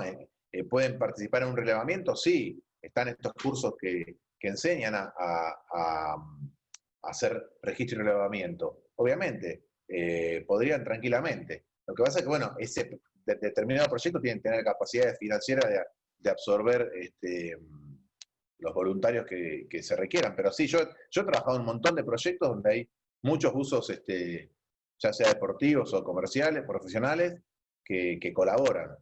Muchas veces hasta se contratan, ¿no? Obviamente. La excavación, ya te diría que para mí en particular, yo no estoy de acuerdo con que en el proceso de excavación intervenga alguien que no es arqueólogo. Uno puede decir, bueno, pero si al final es meter la mano y excavar, no, bueno, pero es una cuestión que hay, cuando uno mete la sorbona y excava, en su cabeza está manejando 10 variables, ¿no? Para tomar decisiones todo el tiempo. Y eso es una cuestión que se tiene con la práctica profesional. Pero sí pueden tranquilamente colaborar. Sí. Perfecto. Acá Buzos Arqueológicos, que es Juan Croce, pregunta, ¿cuál es la estrategia o cómo privilegiar en una prospección, por ejemplo, o en un trabajo arqueológico, la conservación in situ frente a las extracciones de los elementos? Mira, yo creo que, en mi opinión, si eso no está corriendo riesgo de deteriorarse, si no está corriendo riesgo, obviamente la actividad de excavación de un arqueólogo también es un agente, digamos, que deteriora, porque vos lo estás de alguna manera cambiando ese medio. Eso estaba enterrado en una condición anaeróbica, anóxica, de repente queda arriba. Generalmente se reentierran, pero igual durante un tiempo va a cambiar un poco esa condición, pero va a ser mucho mejor que sacarlo. Entonces, si vos podés sacar toda la información que querés y no necesitas sacarlo porque no corre peligro, lo mejor es hacer conservación in situ, incluso. Y después, digamos, no es que está habilitado a sacarlo, pero tenés que tener garantizada el tratamiento de conservación completo de esa pieza. Nosotros recuperamos información, el arqueólogo más bien recupera información. Entonces, más que el artefacto en sí. El artefacto a veces lo recupera porque lo somete a una cantidad de análisis que le aporta mayor información. Entonces una evaluación, a veces se sacrifica un artefacto en pos de conocer determinado detalle. Esa sería un poco la respuesta. Muy bien. Acá tenemos otras preguntas. Carlos Tagliapietra pregunta si el trabajo de la Swift fue hecho para la película Swift, 2 siglos bajo el mar. No. El trabajo de la Swift empezó, el trabajo, digamos, encarado y dirigido desde el equipo de arqueólogos, empezó en el mes, técnicamente hablando, en el agua, empezó en el mes de enero del año 98, y ese documental, película de la que él hace referencia, se hizo casi 10 años después. No, se trabajó, hubo muchas oleadas de trabajo permanente, o sea, años que se trabajó mucho más fuerte que otros, pero no, el documental fue un producto de la actividad que se llevó a cabo en el sitio. Perfecto. Eduardo García Albanese pregunta si se está utilizando tecnología 3D para realizar reconstrucciones, maquetas o impresiones de los objetos o los sitios que se trabajan. Ahí podés contestar vos, Nico. Yo creo que sí. Sí.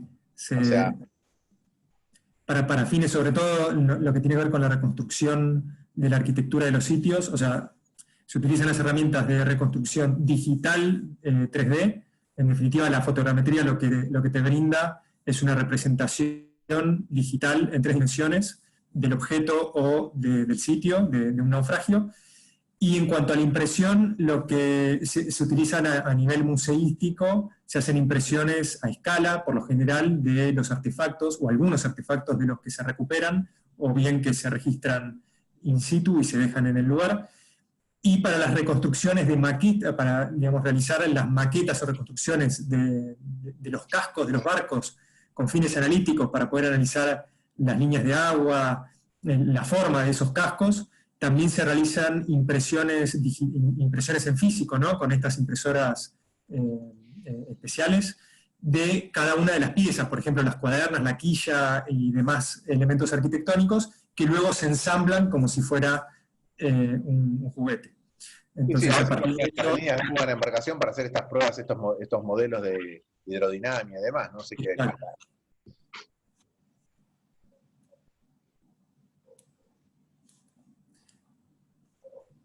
Bueno, creo que esas son todas las preguntas, por lo menos las que han ido surgiendo. Me están pidiendo la palabra, así que aprovecho y se la voy a dar a Darío, el secretario del Comité Técnico, así que le voy a habilitar el micrófono. Un segundito. Ahí está, Darío. ¿Qué tal? Buenas tardes a todos. Bueno, en verdad, Amaru, un placer escucharte siempre con la sencillez, la facilidad para transmitir la información. Y una cosa que es lo único que quería hablar para todos, y especialmente agradecerte al reconocimiento de Eduardo, que no solo fue un gran amigo, sino que sigue estando como colaborador en el comité técnico, dejando ya todos sus trabajos, los que hicimos juntos durante mucho tiempo. Entonces, no quería dejar de prestar atención a agradecerte por reconocerlo al amigo, y que, que no vamos a intentar en algún momento en la misma página de la federación poner algo en lo cual cubra o figuren todos nuestros grandes personajes, ¿sí? No quería más que agradecerte y sumar desde el comité técnico todo lo que crean que podemos aportar o que podamos colaborar. Estamos con ustedes. Bueno. No, muchas gracias. La verdad que lo menos que podía hacer es, Eduardo, la verdad que además es una persona que yo quería en lo personal, fue el primer instructor, digamos, a cargo de la primera campaña de la Swift, un tipo súper riguroso, que ya muchos lo conocerán, muy riguroso, duro, ¿viste? Pero y con mucho conocimiento, y en esos momentos donde a muchos les pasará esto, ¿no? Cuando uno comenzaba a bucear, tenía el una estrella y por ahí andaba bien, se comía el mundo, y pasan los años y las primeras enseñanzas de él siempre vuelven, ¿viste? Porque la verdad que es un tipo, un verdadero instructor, ¿viste? Y acá un poco contesta algunas de las preguntas que habían hecho algunos de los otros instructores. Él, no siendo arqueólogo, tenía una participación intensa en este tema, Sí, y lo movía el conocimiento y la pasión, ¿no es cierto? sí, totalmente. Y muy respetuoso de todo lo que los que no estaban, digamos, los que conocían del tema, él acataba efectivamente, ¿no? Una persona muy respetuoso de las categorías de cada uno, ¿no? Exactamente. Bueno, de mi parte nada más, y muchísimas gracias, Nico, muchísimas gracias, Amaru. Un placer contar con ustedes en la federación. Bueno, Bueno, Maru, de mi parte, muchísimas gracias, la verdad un placer como siempre, y muchas gracias a todos por haber participado. Le doy la palabra ahora al presidente, a Francisco, perdón, para que finalice esta presentación. Buenas noches. buenas noches, Nico. Bueno, por un lado agradecerles a todos y no podemos dejar de mencionar, está un amigo, Juan Gómez, es el presidente de la Federación Mexicana de Actividades Subacuáticas, está Coti Secua también, que es la directora del Comité Científico de SEMAS América y referente a nivel mundial, y está mi amigo William Peña, el presidente de SEMAS América presentes, así que si alguno de ellos quiere saludarnos, les voy a dar la palabra un minutito, porque realmente es un gusto tenerlos acá con nosotros, es un honor que estén con nosotros en esta charla. No sé, Willy o Juan, si quieren saludarnos.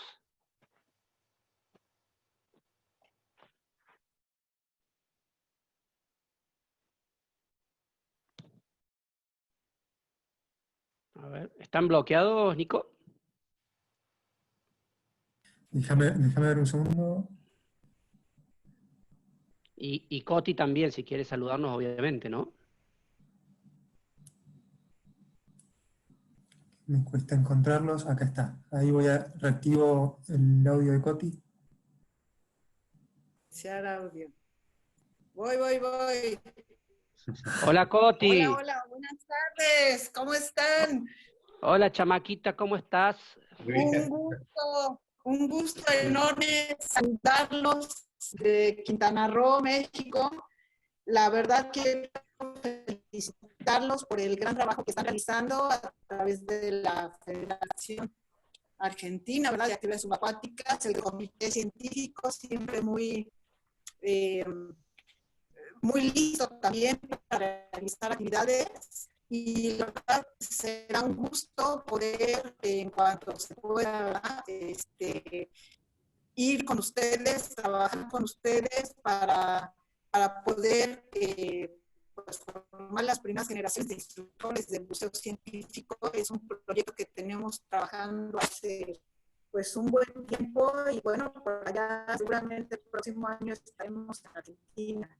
Muchas gracias, Francisco, por invitarnos a estas actividades, y de verdad continuamos trabajando fuertes, sin descanso, para fortalecer a nuestras federaciones y fortalecer esta parte de la ciencia que es tan importante. Seattle, Nicolás, un gusto también estar en contacto contigo. Eres una persona muy proactiva, y bueno, pues estoy segura que pronto tendremos la oportunidad de colaborar juntos. Un gusto verlos. Un abrazo a todos, de verdad, el ponente excelente, me encantó toda su exposición, y bueno, aprendiendo mucho también de los grandes. Muchísimas felicidades, un abrazo desde México. Un abrazo grande. Saludos. Les contamos a Coti, al resto de nuestros compañeros de América, que entraron un poco más tarde en la charla, pero en la página de la Federación va a estar la charla completa grabada, Coti, si la quieres ver después completa, la vas a poder ver en la página de la Federación. Ahí te va a mandar el link. Gracias, Coti. Lo habilitamos a William para que salude.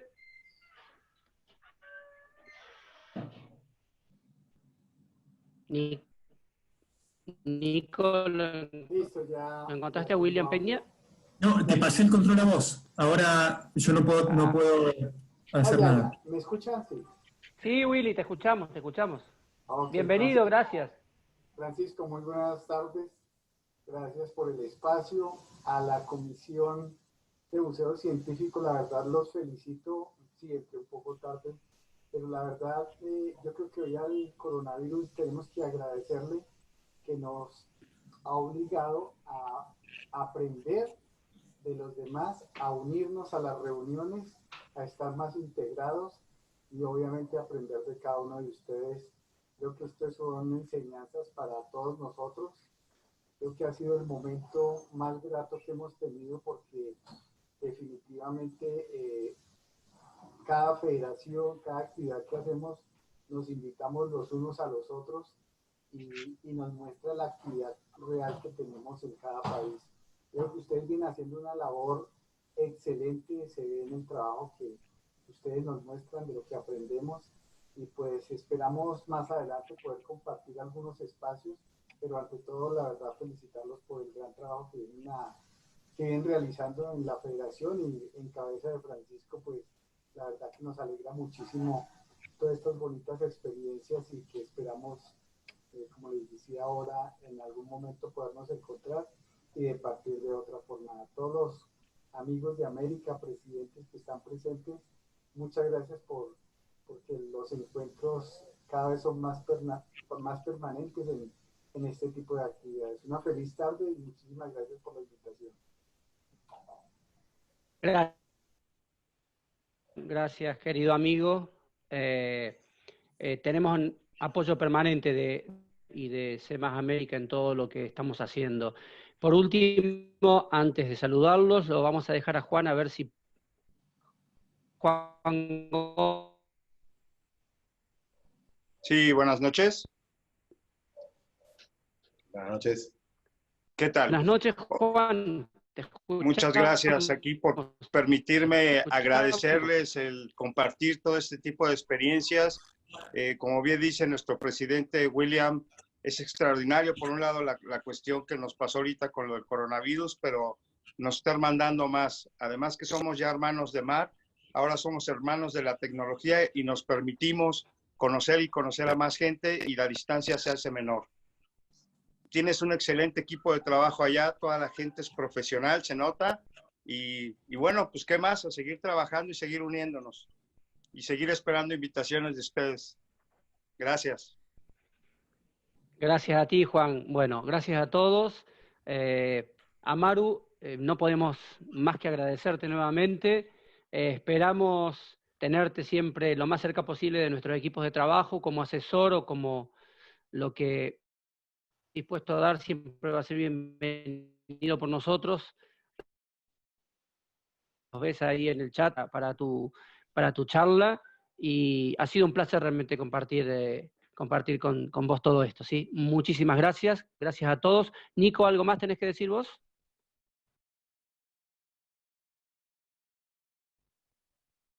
A ver, Nico. Está silenciado, Nico. A ver. Bueno, para mí, Francisco, te agradezco. Ahí está Nico. No tengo nada más que agregar. Bueno, entonces, gracias a todos, queridos amigos.